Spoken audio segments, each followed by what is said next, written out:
Arquitectura del vínculo consciente. Un espacio de reflexión profunda sobre la relación más importante de tu vida, la relación que tienes contigo. Aquí exploraremos sobre cómo nuestros patrones internos, nuestras heridas y nuestras formas de amar influyen en cada vínculo que construimos. Este podcast es una invitación a repensar nuestras relaciones e iluminar el camino del autoconocimiento para transformar y crear vínculos más conscientes, más auténticos y más libres. Porque la relación que tienes contigo sostiene todas las demás. Bienvenido, yo soy Sandra Romero y te agradezco que estés conmigo en este espacio, aquí y ahora.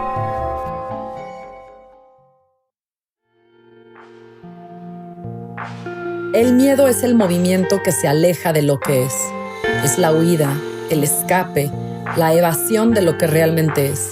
Solo puede haber libertad del miedo cuando hay autoconocimiento. El autoconocimiento es el comienzo de la sabiduría, que es el fin del miedo. Krishnamurti.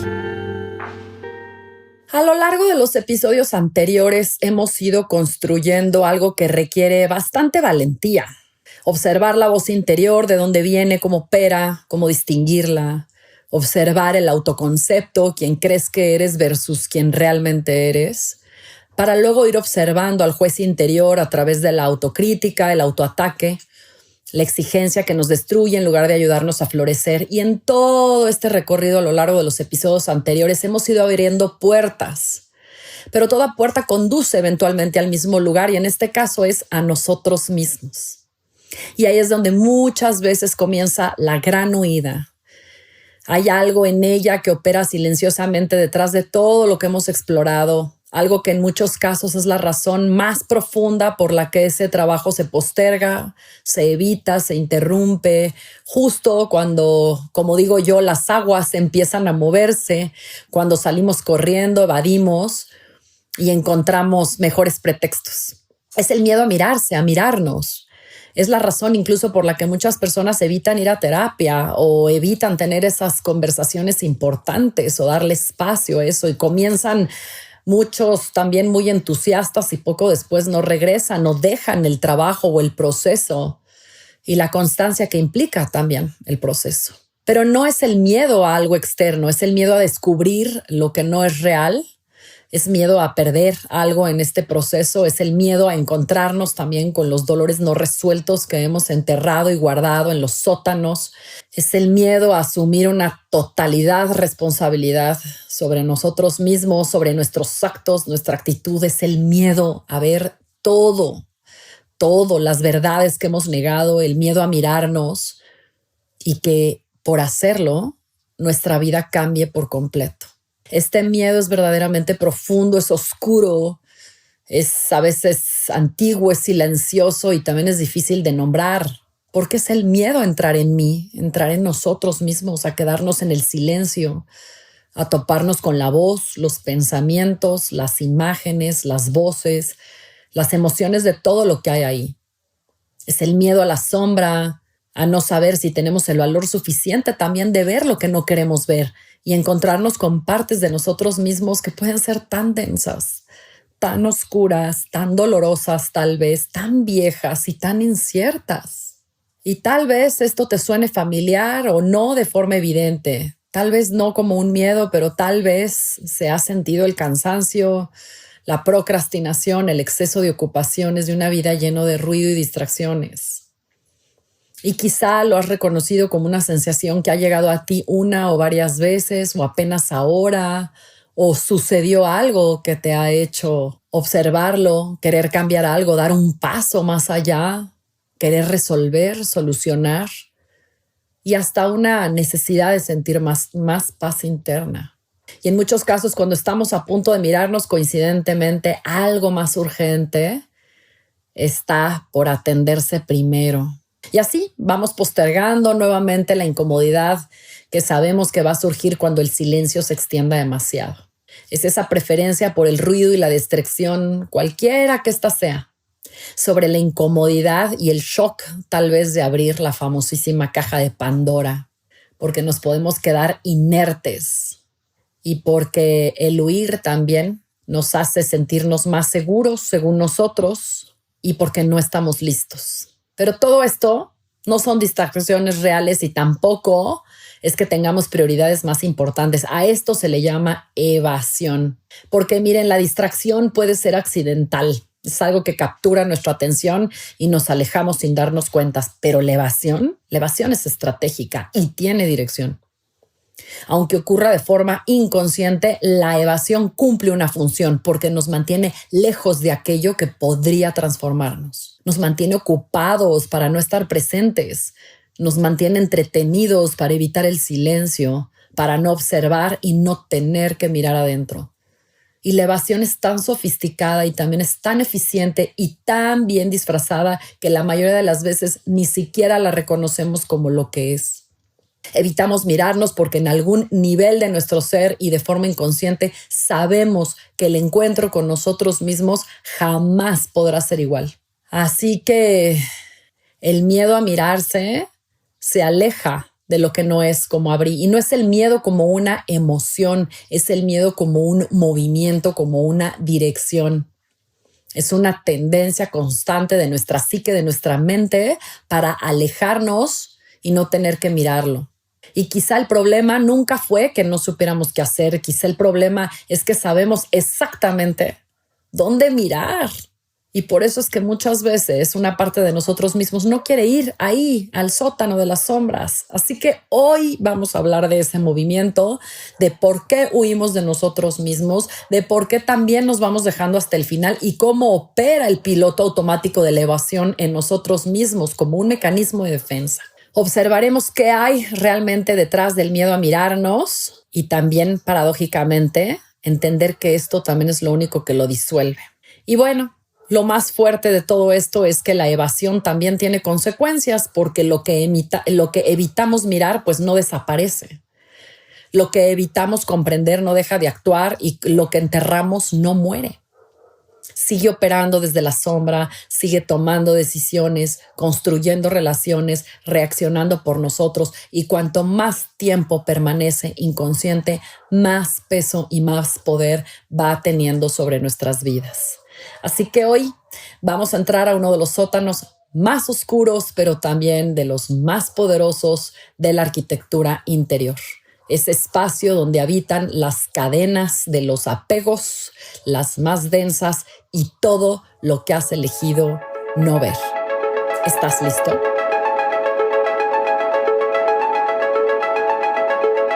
Y comencemos con una pregunta que me parece simple, pero no lo es.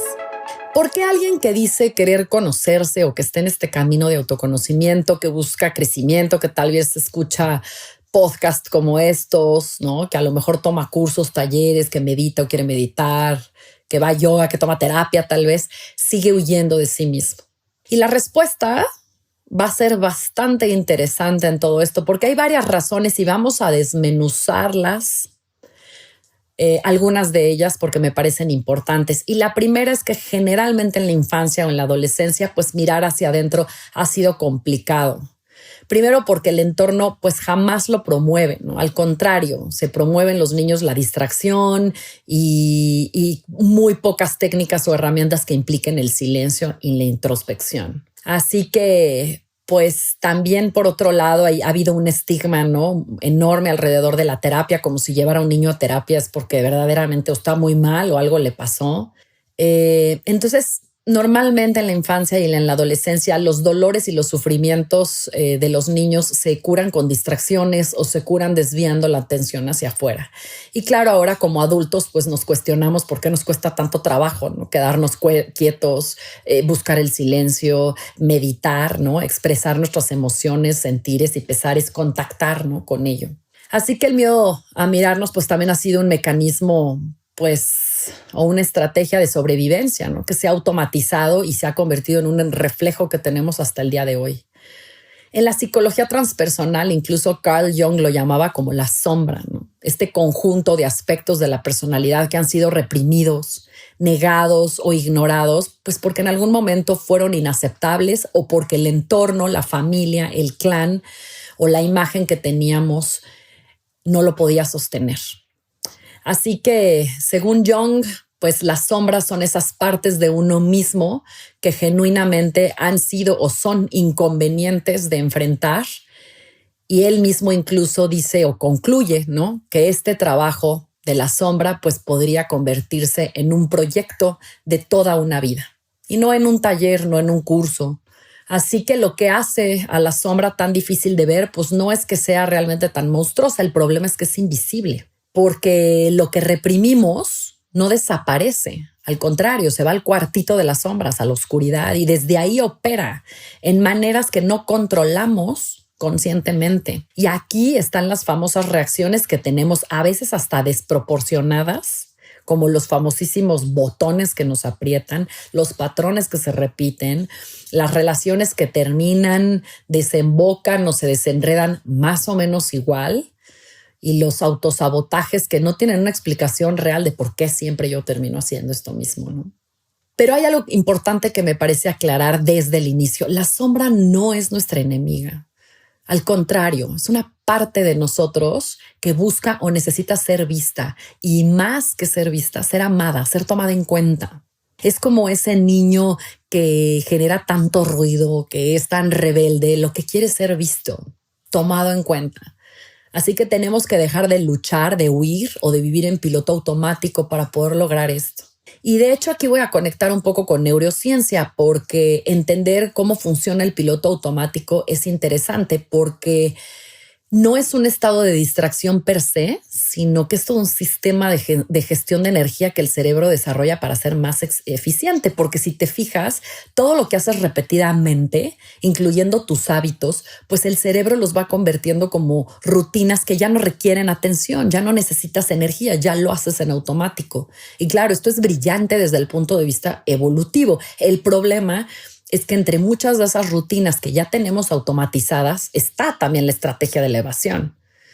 Entonces, el problema es, por ejemplo, que empezamos a acostumbrarnos a ponernos trabajo extra para no tener conversaciones difíciles, porque usamos el sarcasmo, el humor y la carcajada cuando algo nos duele demasiado y no queremos contactarlo, porque nos llenamos de distracciones y de compromisos para que no haya nunca tiempo para estar con nosotros mismos. Incluso Byung-Chul Han, en el libro que les mencioné en el episodio anterior, pues describe que la misma sociedad contemporánea pues también promueve esto, ¿no? Porque aquí la misma cultura pues es una máquina de producir distracciones permanentes 24/7. Es un sistema que aplica presión hacia la conformidad, ¿no? Y recompensa la imitación y penaliza la distinción.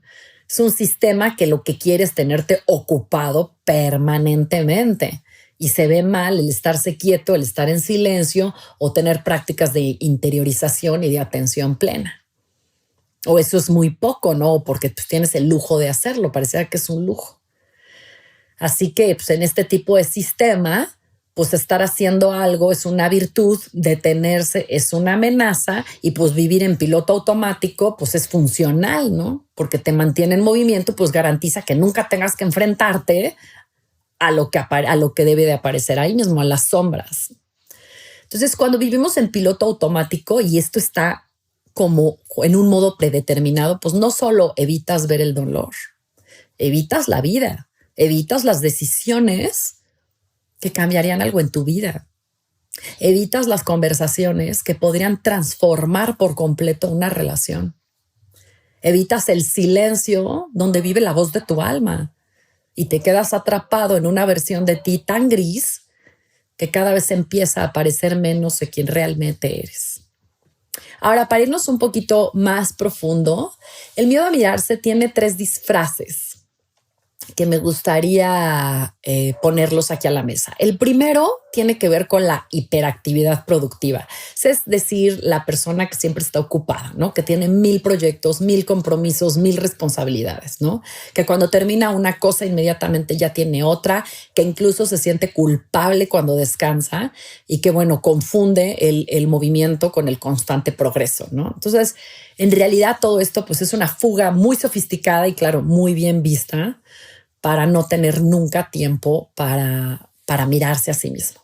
El segundo disfraz, pues es el cuidado excesivo a otros, ¿no? Es otro como excelente pretexto. La persona que siempre está disponible para todos o para otros, porque tiene a alguien a quien cuidar que es importantísimo, obvio no se ve a sí mismo o muy poco, resuelve los problemas de todo el mundo con una eficiencia extraordinaria, pero no puede sentarse a mirarse a sí mismo, ¿no? O a resolver los propios incluso. Y en el fondo, esta persona sabe que mientras más esté ocupado cuidando a otros, pues tiene el pretexto perfecto y bien visto para no tener que mirarse a sí mismo. El tercer disfraz, pues es el análisis interminable, ¿no? Aquí, por ejemplo, entran personas como yo, ¿no? Que piensas mucho sobre ti mismo, que haces tu trabajo personal, que lees, que estudias, ¿no? Que describes los patrones con precisión casi clínica, ¿no? Pero que nunca termina de sentir. Es decir, es como tenerlo todo en la mente y que cuesta mucho trabajo bajarlo al corazón. ¿Por qué? Porque la intelectualización es un escudo. Sabes que tienes tus heridas, sabes cuáles son tus traumas, ¿no?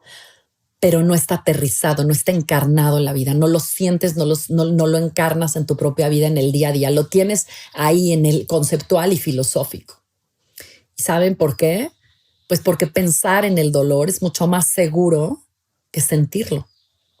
Así que estos tres disfraces me parecen tres estrategias de evasión bastante inteligentes y extraordinarias, porque pues es muy fácil mantener la distancia entre el observador y lo que está esperando a ser visto. O sea, yo como observador y yo como objeto de observación. Ahora también, esto no es ya gratis. Hay 5 razones que quiero también poner aquí a la mesa y que obviamente están dentro de los disfraces, pero ese disfraz no ocurre de a gratis. El primero es porque tenemos miedo a descubrir que la imagen que hemos construido sobre nosotros mismos no es real. Porque todos hemos creado una identidad, todos sabemos o hemos creado quien creemos ser, ¿no? El valor que tenemos, el papel que ocupamos en el mundo. Pero mirarnos con honestidad real, con luz y sombras, pues implica arriesgarnos a ver una gran parte de nosotros o de una construcción o de un mecanismo de defensa. Y la verdad es que eso asusta. Porque si no soy quien yo he dicho que soy durante años, pues entonces, ¿quién soy realmente? A ver, y lo entiendo perfecto. Por eso, desde que abrí este episodio, dije, a ver, mirarnos no está mal, es parte de un proceso que, como dijo Jung, incluso puede tomar toda la vida. ¿Y porque, qué creen? Muchas personas prefieren o preferimos sostener una identidad dolorosa y falsa o no verdadera en tu ser antes que atravesar la incertidumbre de no saber quién realmente eres. La otra razón es porque sabemos, aunque sea inconscientemente, que al mirarnos vamos a encontrar dolor no resuelto. Porque mirarse no solamente es descubrir fortalezas o virtudes o oportunidades, no. También significa encontrarse con las heridas, con las pérdidas, con los rechazos, con el abandono, con las vergüenzas y los duelos que quizá llevan años esperando a ser reconocidos. Pero pues nuestra mente y ego por sobrevivir dicen, pues si no lo miro no existe, ¿no? O como yo digo, santo no visto, santo no venerado, y tan se cierra el libro. Pero les tengo una mala noticia. El dolor ignorado o no visto no desaparece. Ojalá fuera así, como yo lo digo en terapia. El dolor ignorado, la sombra no vista, solo opera desde las mismas sombras. La tercera razón es porque el mirarnos también nos obliga a asumir responsabilidad. Porque claro, mientras pensemos que somos víctimas o que los culpables y el problema está allá afuera, en los otros, en la situación, pues conservamos una sensación de seguridad. Claro, pues la culpa la tiene la pareja, los hijos, los padres, la sociedad, el jefe, la familia, la economía, el gobierno, la mala suerte, las circunstancias. Pero claro, cuando comenzamos a hacer el trabajo de observarnos, pues aparecen verdades incómodas. ¿Y cuál es la fundamental? Pues que prácticamente todos los aspectos de nuestra vida sí dependen de nosotros mismos y nos toca asumir la responsabilidad que esto implica. Y seamos honestos, la responsabilidad se siente mucho más fuerte, densa y pesada que el sufrimiento y el dolor que ya conocemos. Más vale malo por conocido que bueno por conocer. Y no porque mirarnos sea peor o malo, sino porque pues nos deja sin excusas y ni dedos que apuntar allá afuera. Y por eso muchas personas abandonan los procesos o las situaciones en donde pueden verdaderamente enfrentarse con lo necesario, porque hacer esto pues implica tocar fibras verdaderamente profundas. La cuarta razón es porque tenemos miedo de descubrir aquello que hemos negado de nosotros mismos por años o por toda una vida. Pero les voy a decir la buena noticia, que también aquí lo compartimos todos como humanidad. Porque así como todos tenemos en el juez interior, todos cometemos errores, pues todos tenemos sombras. Y están marcadas por asuntos que se abandono, rechazo, humillación, resentimiento, injusticias, envidia, egoísmo, orgullo, miedo, inseguridades, deseo de controlar, de poder, de venganza, etcétera, etcétera, etcétera. Porque mirarnos de verdad implica reconocer que no somos únicamente aquello que consideramos bueno o correcto. No, pues lo bonito, sino que dentro de nosotros opera lo más oscuro y denso y es parte de nosotros. Ahora, ¿cuál es el problema o el miedo a verse? Porque muchas personas creen o confunden que ver la sombra es convertirte en ella. No, esto es totalmente falso.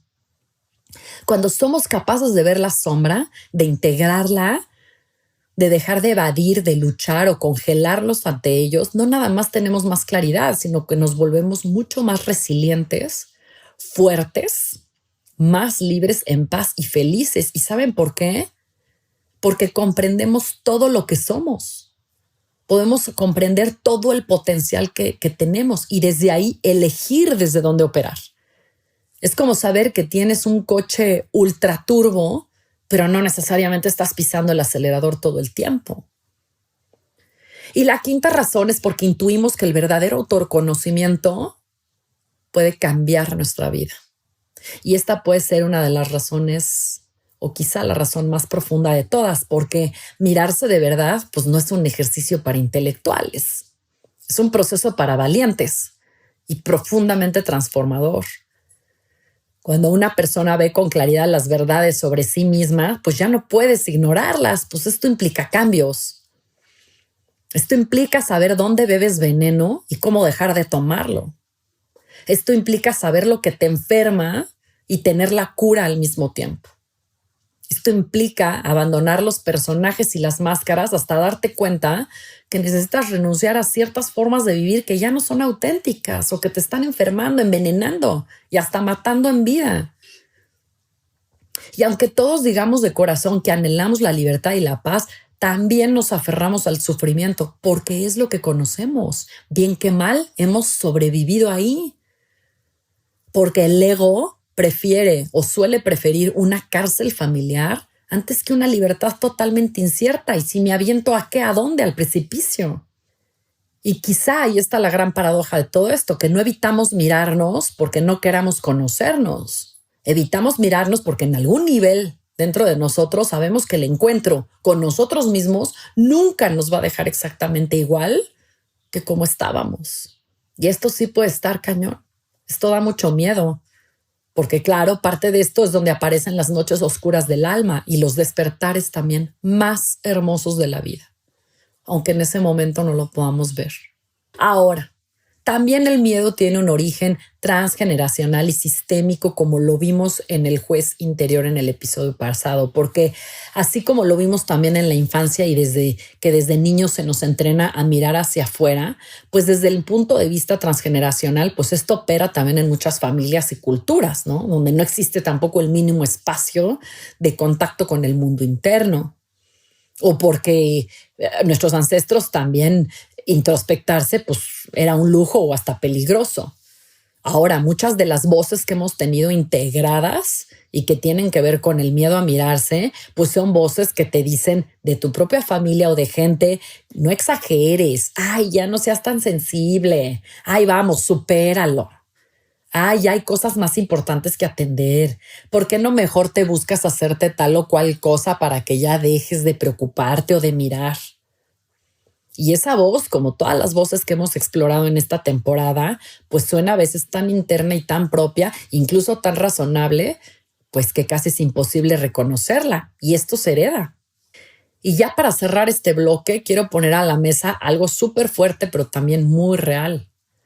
Que detrás del miedo a mirarnos no es lo que vayamos a encontrar como tal, sino qué rayos vamos a hacer con lo que encontremos en el cuarto de las sombras. Porque en algún lugar de nuestra mente y de nuestra psique existe la creencia también de que ver algo implica que tenemos que hacer algo, que cambiarlo. Que si miras tu herida la tienes que sanar completamente y que si tienes un patrón, o sea, te urge transformarlo y que si entras al sótano, pues lo tienes que limpiar todo antes de salir. ¿Y qué creen? Que esta exigencia implícita de la conciencia de ir enseguida o inmediatamente a transformar todo, a tomar acción, pues es un producto falso del New Age y falso del mindfulness y también un producto de nuestro juez interior.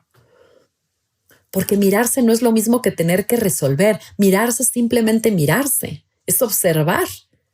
Por eso este episodio se llama Mirarse a uno mismo, tal cual.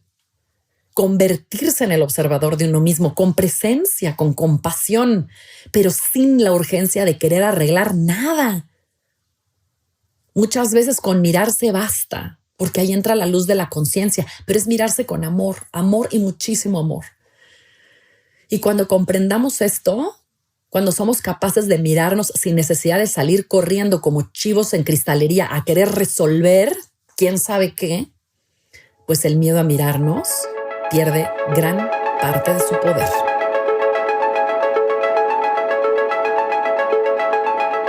Y vamos ahora a ver cómo opera la evasión en nuestra vida cotidiana, porque fíjense, esto es como todo un laberinto interior. Y créanme, no es solo una metáfora dramática, sino algo que vivimos todos los días. E incluso las decisiones más pequeñas que tomamos se acumulan silenciosamente y se van convirtiendo en una forma de vida. El laberinto interior es un conjunto de rutas, de caminitos que hemos aprendido a tomar para no encontrarnos con nosotros mismos. Y son caminos obviamente de nuestra mente o que nuestra mente más bien recorre en piloto automático cada vez que algo dentro de nosotros quiere ser visto, ¿no? Es como el botoncito que se aprieta y córrele. Y el sistema, pues como está en piloto automático, pues no te consulta, se desvía. Ahora, lo más fascinante y también terrible de esto, ¿no? Es que parece que no tiene salida, pero sí la tiene.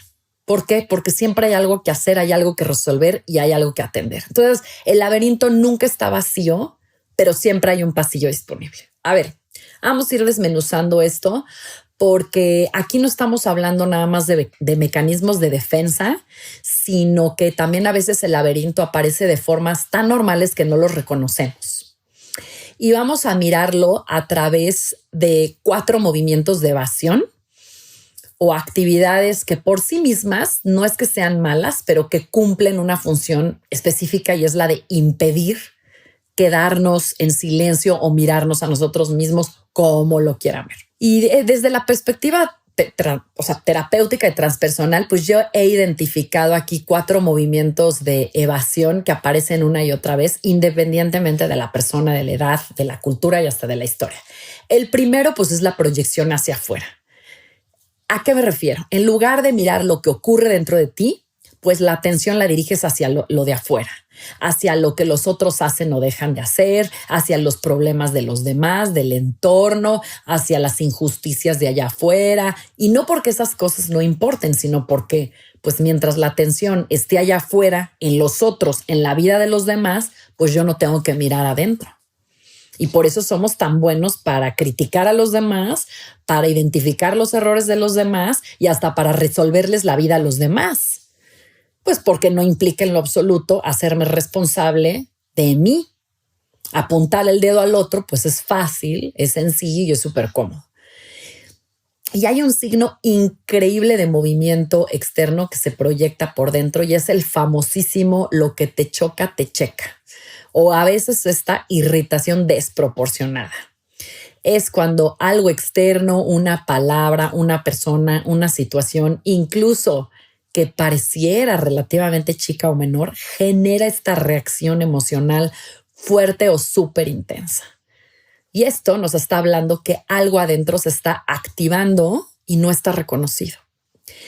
Y ahora sí que según la intensidad de la reacción, pues es el evento que toca adentro, ¿no? Corresponde al evento que está siendo tocado. Así que lo que te choca y en la intensidad que te choca, pues te checa. El segundo movimiento es la intelectualización, que así como lo hablé en los disfraces, vamos a profundizar porque la intelectualización pues sí es una estrategia bastante sofisticada porque se parece mucho al autoconocimiento. O sea, la persona intelectualiza, habla de sus patrones, ¿no? Con una precisión extraordinaria, explica de dónde vienen sus heridas, cómo se activan, cómo funcionan, ¿no? Se las sabe todas. Incluso, ¿no? Pues vamos a terapia y tenemos identificado todo. ¿Cuál es el problema? ¿Cuál es la diferencia crucial entre entender y sentir? Porque saber sobre el dolor no es lo mismo que encarnarlo. Y mientras más mentales o más intelectualizado tenemos esto, pues podemos sostenerlo indefinidamente. Porque analizar nuestros problemas y asuntos, pues siempre esto es un cuento de nunca acabar. Podemos ir lo más profundo que queramos y siempre habrá más, algo más que comprender, ¿no? Otro libro que leer. Pero sentir, hacer la congruencia entre mente, corazón y encarnarlo en este mundo, pues es de valientes. Porque sentir demasiado incluso en este mundo, pues hasta se considera un defecto, ¿no? El tercero, pues es que buscamos validación externa. Cuando mirar adentro genera mucha incomodidad, pues la mente o la psique busca allá afuera la regulación que no puede encontrar adentro. Ahora, ¿cómo lo haces? Pues buscando la aprobación de otros, como sea, a través del éxito, a través de reconocimientos, en redes sociales, por ejemplo, pues es a través de likes, de seguidores, de a ver quién más tiene y entonces entre más tenga, pues más fregón soy, ¿no? Y en las relaciones, obviamente, pues que funcionan como el espejo de me urge, ¿no? Tener o los amigos o la pareja o lo que sea que me digan que lo fregón que soy. Y este movimiento es particularmente costoso porque crea dependencias hacia afuera y nunca se sacía porque la validación externa jamás va a poder llenar el vacío que existe y que se ha generado de no mirarse. Y mientras más afuera buscas la validación, más refuerzas la creencia de que lo que hay adentro no es suficiente para sostenerse. Qué fuerte, ¿no? El cuarto, pues es la anestesia, anestesiarse.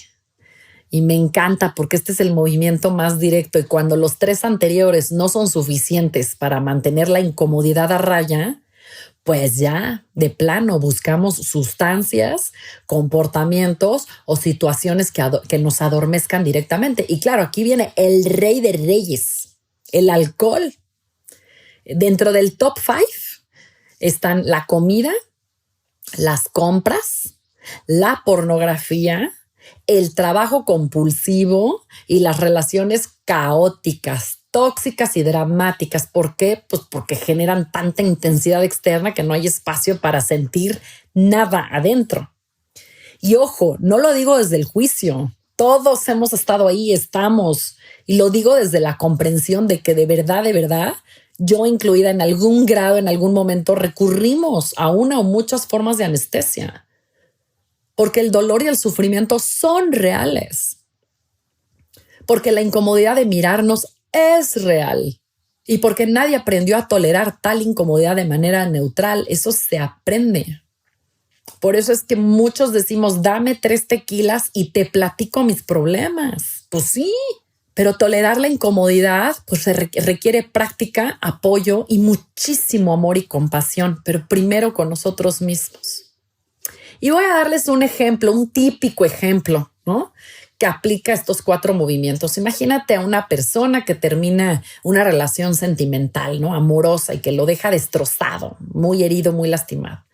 Y lo primero que hace esta persona, pues habla durante las primeras semanas, ¿no? Con familiares y amigos de todo lo que el otro hizo mal, ¿no? Se percibe como víctima y Y aquí tenemos pues toda la protección, ¿no? Hacia afuera, apuntando el dedo al otro, ¿no? El otro es el culpable, yo no tuve nada que ver y pobre de mí.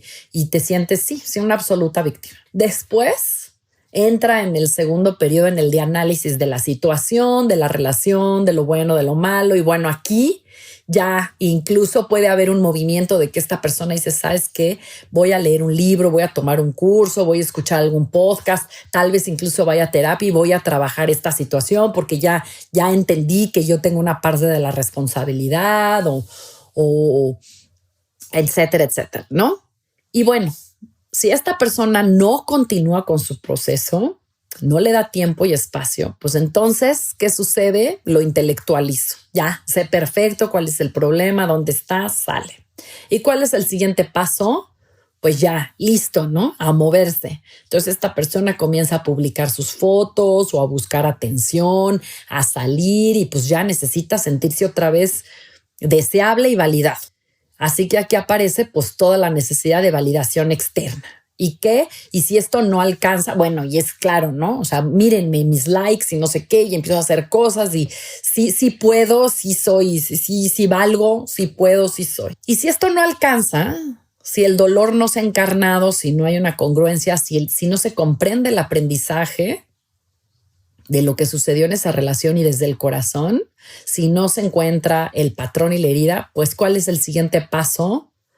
Pues la anestesia, ¿no? Vámonos a la fiesta, vámonos a los vinos todas las noches, a los amigos, el desmadre, las compras compulsivas, los viajes compulsivos, me cambio de guardarropa, vendo la casa, me voy a vivir otro departamento. Bueno, aplicaciones de citas para salir con urgencia del dolor y de la sociedad, de la soledad, ¿no?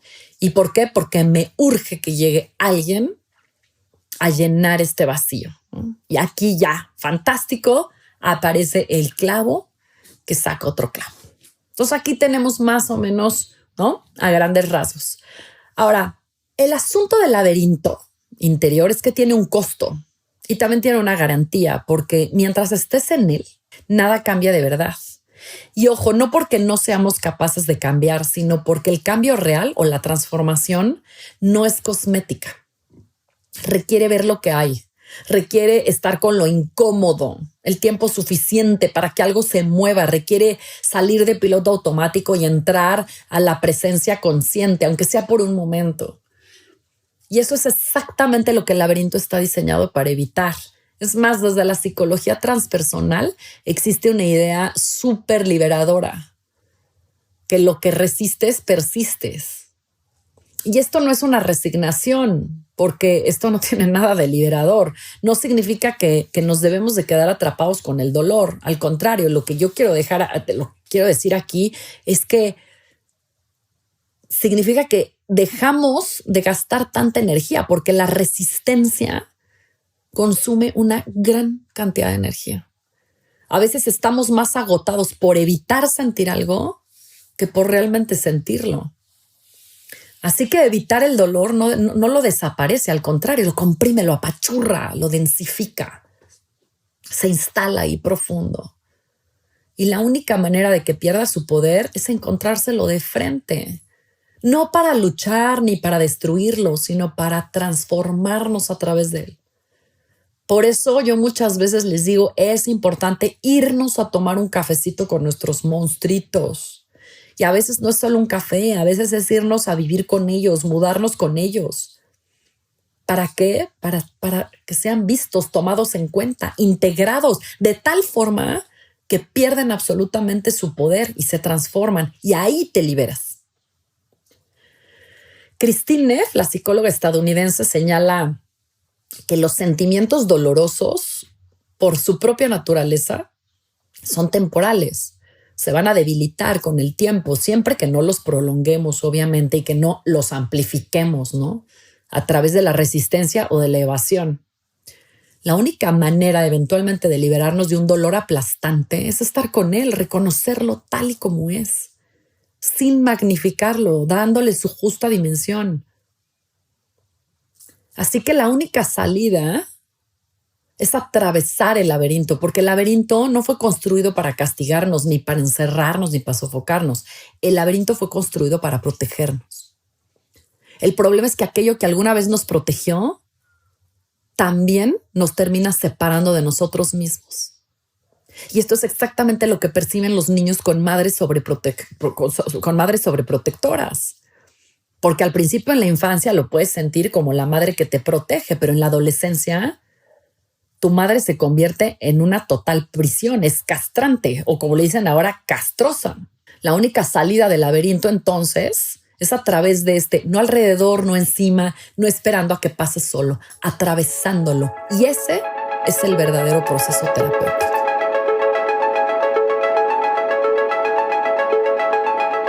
Y llegamos a nuestro bloque final y quiero ser muy honesta contigo porque hay una tentación muy humana, ¿no? Cuando llegamos a este tipo de puntos de buscar técnicas, ¿no? Recetas, métodos, pasos concretos, ¿no? Dame una solución que me garantice que el proceso de mirarme a mí mismo vaya a ser ordenado o manejable o predecible, suavecito y buena onda, ¿no?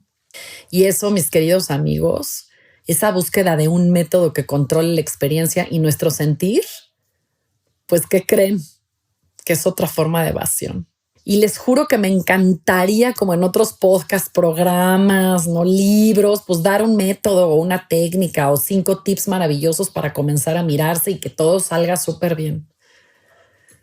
Pero desafortunada o afortunadamente, mirarse de verdad no es un proceso que podamos controlar por completo. Es un proceso que requiere algo mucho más difícil que seguir pasos. Requiere soltar el control lo suficientemente como para que lo que necesita emerger, que emerja. Como yo digo, déjalo que salga todo lo que tenga que salir. Y la verdad, cuando lo trabajamos en terapia, esto es una fortuna. A mí me parece increíble, es maravilloso. Porque dejas emerger perlas escondidas en el océano. Ahora, tampoco voy a pecar, ¿no? De omisión. Sí puedo compartirles las condiciones que hacen muy posible que podamos ver estas joyas y todo este proceso de mirarse. Y hay una distinción aquí fundamental que quiero dejar muy clara antes también de cerrar este episodio. La diferencia entre mirarse y destruirse. Y aquí está el corazón también de este episodio. Por eso dicen que lo bueno siempre viene al final, ¿no? Una de las razones más profundas del miedo a mirarse es la confusión entre la observación y el juicio, entre ver y condenar, entre entrar al sótano y quedarte atrapado en él. Y es lo que trabajamos en el episodio anterior, por eso hablé de la compasión, de la exigencia sana, de un trato amoroso con uno mismo, porque esto sí se convierte en una condición muy importante para el proceso de mirarse a uno mismo. Y por eso comencé por ahí. Porque no puedes mirarte de verdad desde el juicio. Porque el juicio condena, encierra, contrae. Activa un sistema de amenaza. Y cuando el sistema de amenaza está activo, pues la capacidad de ver con claridad se reduce drásticamente. El juicio es aplastante. Solo puedes mirarte de verdad desde el amor y la compasión. Eso sí, la compasión abre. En la compasión y en el amor uno florece, se expande, se crea el espacio de seguridad que permite que lo que esté enterrado ahí, oscuro, clavado, comience a asomarte, pero nunca para destruirte. En el amor y en la compasión uno florece. Y créanme, esto no es espiritualidad blanda ni New Age. En la misma neurociencia está comprobado que cuando el sistema nervioso está en un modo de seguridad, cuando hay presencia, cuando hay calidez y cuando no te sientes amenazado, la corteza prefrontal funciona plenamente. Es exactamente esa parte del cerebro que permite la introspección genuina, la integración de las emociones y la toma de decisiones consciente. Porque cuando nos sentimos amenazados, nos defendemos. Y cuando nos sentimos seguros, podemos observar. Mirarse requiere seguridad y esa seguridad es la relación contigo mismo que se llama amor propio y autocompasión. Y esto no es un lujo, es una condición biológica para el autoconocimiento. Y a veces esa seguridad nace de nosotros, pero también a veces y en los procesos y más cuando necesitamos mirarnos por un tiempo, la tomamos prestada, ya sea que estamos acompañados en el proceso por un terapeuta, por un guía, por un gurú, por un amigo profundamente capaz de sostener, por una pareja, por quien tú consideres o necesites para sostener aquello que en tu momento no puedes sostenerlo solo. Y esto me parece muy hermoso. Así que voy a poner a la mesa para poder cerrar este episodio 3 condiciones para entrar al sótano. La primera es la presencia sin agenda. Entrar al sótano sin la exigencia de salir transformado, sin la presión de resolver, de sanar y de cambiar algo. Calma, calma. Solo entrar, solo estar, solo mirar.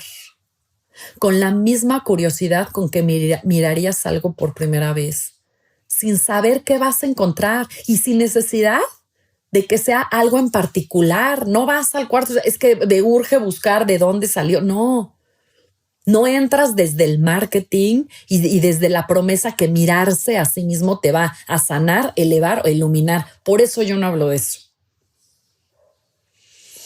La segunda condición, pues, es el testigo compasivo, la capacidad de observarte a ti mismo como si fueras alguien que amas, que te amas tanto, de verdad, creyéndotelo, con la misma calidez, la misma paciencia y la misma disposición a sostener lo incómodo. Lo mismo que tendrías que sostener con una persona que amas muchísimo y que está atravesando un momento difícil, y ahí estás para esa persona. Y lo señalé en el primer episodio de este podcast, en el vínculo primordial. Incluso Jacobo Greenberg lo llamaba el observador neutro. Observarte a ti mismo sin juicio, no hay bueno ni malo, ni correcto ni incorrecto. Los budistas lo llaman el testigo. Se trata de observarse a uno mismo, donde el objeto a observar somos nosotros mismos, pero desde un estado neutro. Y la tercera condición, pues, es el ritmo propio. Paciencia en tus procesos, digo yo, porque mirarse no es una carrera. No hay calendario aquí que nos dicte cuándo tienes que haber procesado qué.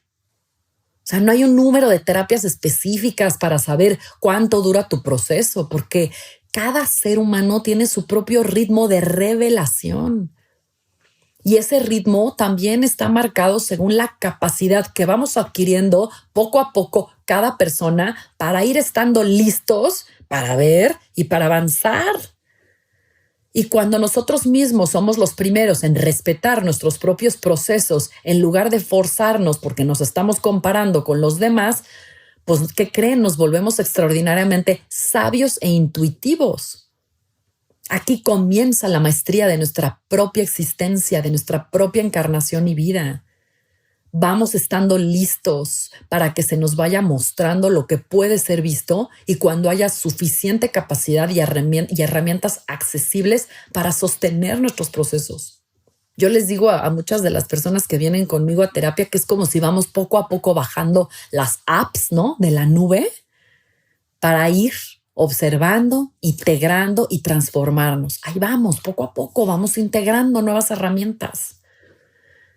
Ser pacientes con nuestro proceso también nos protege de aquello que incluso todavía no puede ser integrado.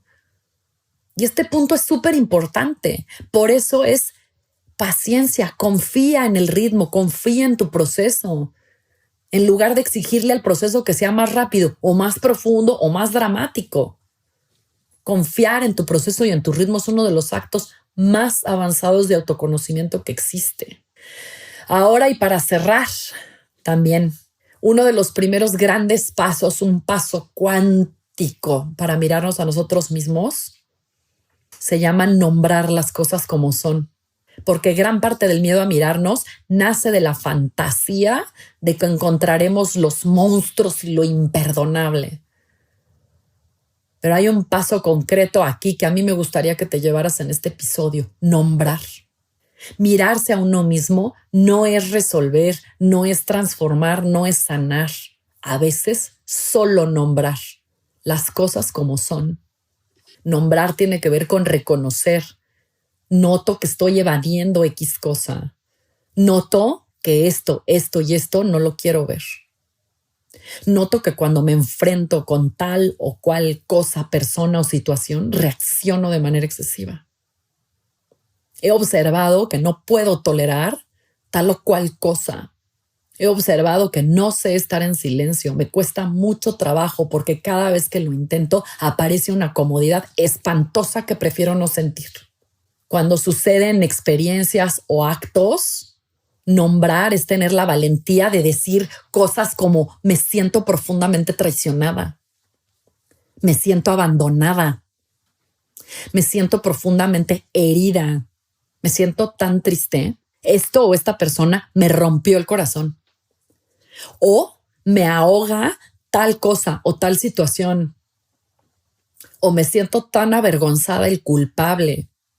O esta situación, esta persona, esta cosa me hace sentir completamente miserable. Etcétera, etcétera. Lo que tú quieras. Nombrar las cosas, las experiencias y el sentimiento tal y como son es fundamental.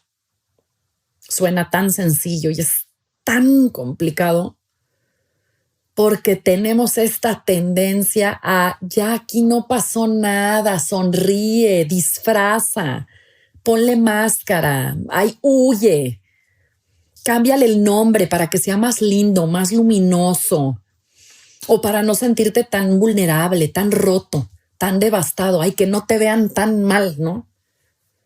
Primero muerta que sencilla. No, hay que nombrar las cosas sin juicio, pero como son, como se sientan y sin urgencia tampoco de arreglar nada.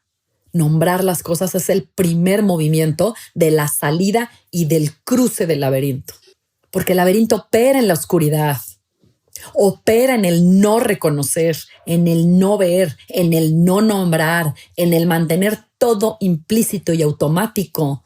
Y cuando tú nombras las cosas, traes luz a la conciencia. Cuando dices en voz alta, en silencio, en tu terapia o donde sea, esto es lo que está pasando. Y ahí, ¡pum!, el sistema cambia. No dramáticamente, pero cambia. Porque la conciencia por sí sola trae luz. Y esto ya es transformación automática. Así que no me queda más que recorrer un poco que hemos nombrado y que el miedo a mirarse implica eso, que hemos visto de dónde viene, que hemos explorado los disfraces que usa la evasión para mantenerse invisible u oculto y que bueno, hemos descubierto también la salida y el cruce del laberinto interior y no como un acto heroico, sino como algo que requiere presencia, requiere valentía, pero requiere también compasión, mucho amor y una tranquilidad para nombrar las cosas como son. Por eso abrí este episodio cuando Krishnamurti dice el autoconocimiento es el comienzo de la sabiduría y el fin del miedo. No el fin de todos los miedos de golpe, pero cada vez que te miras, cada vez que entras al sótano, aunque sea un ratito, un momentito, el miedo pierde un poco de su poder y tú ganas un poco más del tuyo.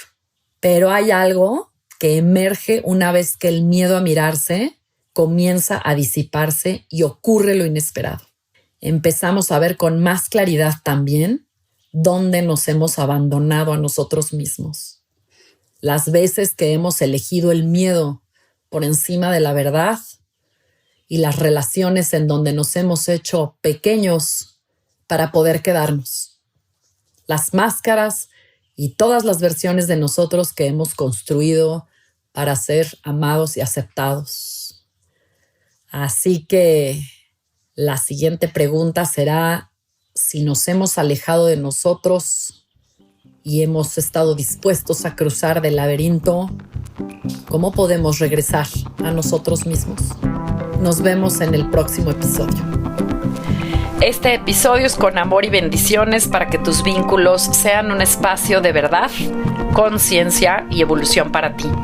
Si te gusta este contenido, te pido que lo compartas y que te quedes conmigo para reflexionar, cuestionar y rediseñar juntos la forma en la que nos relacionamos. Yo soy Sandra Romero y profundamente agradezco que te hayas tomado el tiempo para escucharme y acompañarme en un capítulo más de Arquitectura del Vínculo Consciente. Puedes seguirme a través de Instagram en @sandra_romero_e o escribirme por correo electrónico en sandraromerofc@gmail.com.